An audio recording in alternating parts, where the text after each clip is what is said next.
Lwandile is standing by there for us, who will give us an update and a sense of what is currently happening there. Lwandile, over to you.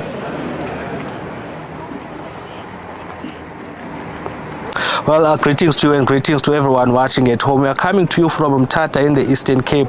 The town was brought to a standstill from the early hours of the morning when taxi drivers who are striking blockaded all entry points, and this has affected a lot of people, a lot of businesses. It has affected voting as well. We saw blockaded roads from R61 from Ngoboside to Port St. John's, as well as N2 from the side of Dujwa to the side of Durban. No one could go in. Health services were affected. Nurses that were working during the night shift could not go home. Those who were working in the morning could not go to work. Schools were closed, and IEC voting stations were also affected in the areas, especially close to town, close to the CBD, as those areas were also inaccessible. And we saw in some areas close to Mthatha where there were IEC officials going to home visits for those who were casting their special votes today. As we can see right now here in Mthatha, we're starting to see movements right now as the clothes have just been opened, and there are still areas that are still closed, as the trucks that were used to blockade those roads, some batteries were stolen. We on the N2 on the side of Payne to East London, we saw looting of many trucks that were on that side. Diesel were stolen. Batteries were stolen in some trucks, as the trucks are usually driven across the road, and then the keys are taken away from the drivers, and then the keys are confiscated by the people who are striking, in this case the taxi operators. And we heard that this is because of the guns that were confiscated last week Friday from the taxi operators who were guarding their taxi bosses in the Mthatha Hospital, Nelson Mandela Academic Hospital. This follows an attack on their bosses when they were coming from the side of Maclear to Mthatha from a meeting they were having there. They were attacked by a rival taxi association, and then they were taken to this side of Mthatha. Their security guards were there with their guns, and then cops had to confiscate some of the weapons that they were carrying inside the hospital. And then we had a voice note that if their guns are not given back to them, there will be a strike, there will be a shutdown. And I think that was a Friday afternoon. And then again yesterday, we had the early hours of yesterday, we had another voice note and also a video of some of the people who are claiming to be part of the taxi association, saying that they want their guns back, and if their guns back are not given, and if their guns are not given back, there will be a standstill. And that was what we saw this morning.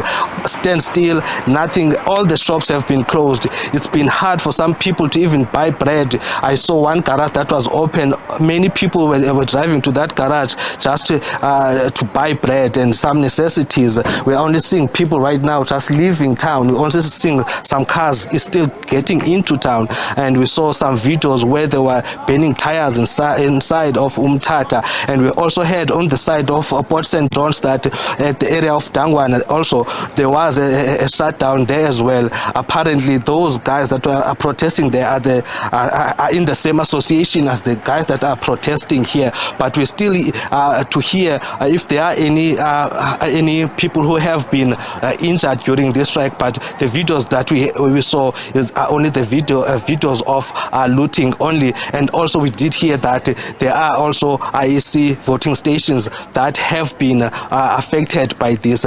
Only we can see, we will see maybe tomorrow if things will go back to normal. Also we haven't heard anything official from the side of the taxi industry if maybe the strike will be called off, but we will wait and see as the day progresses.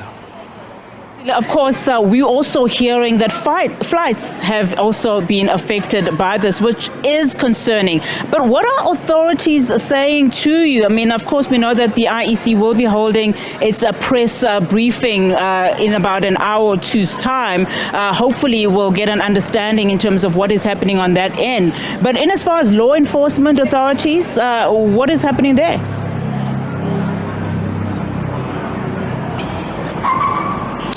Well, we did see law enforcement from the early hours of the morning, but they had to wait for POBs to assist, because in some of the areas that were closed, there were taxi security guys that were carrying rifles. So that's why it was very scary for people to even try to access those areas, because they were carrying rifles. So we did hear that the police are waiting for reinforcement, but now we can see that the reinforcement did arrive in the early hours as well, around 8 p.m. They were trying to negotiate. We hear that there have been people that have been arrested. In some areas, they're still negotiating with the taxi drivers that are blockading the areas. So we will hear if maybe there are any arrests that were made during this time. Maybe we will hear from that. But for now, we haven't really had something. The statement that we have been receiving, a statement from the Premier as well, condemning such attacks and violent protests. So we will hear, but they have been visible on the ground. We are seeing taxi police vehicles roaming around, just looking after the infrastructure in town, because the town as well was empty. So there were a few people around. They were going around also. And also during this protest, as it is said that it is a taxi protest, there have been also some protests that behind them, like I don't know, maybe some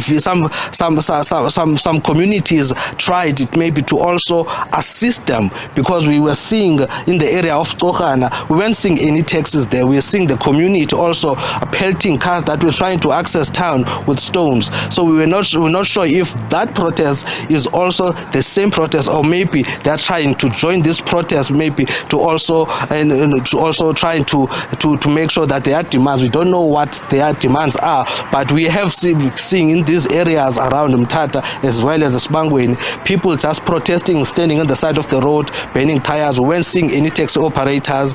We're just seeing community members doing it. So we still need to go to these communities, and also these are communities that were inaccessible due to them being blockaded by the trucks in the areas of Mthatha as well. So we can't even go to those areas. Like we are just coming to work in just an hour, so we couldn't get to work. We couldn't get to the town. So it's been a very, very tough day, very hectic day in Mthatha. We haven't seen it like this since COVID. It's been very quiet. It's Monday. Usually on Mondays it's very busy in Mthatha. So now we're still waiting for the authorities from the side of the police to release statements, maybe to tell us maybe what they have done with the situation.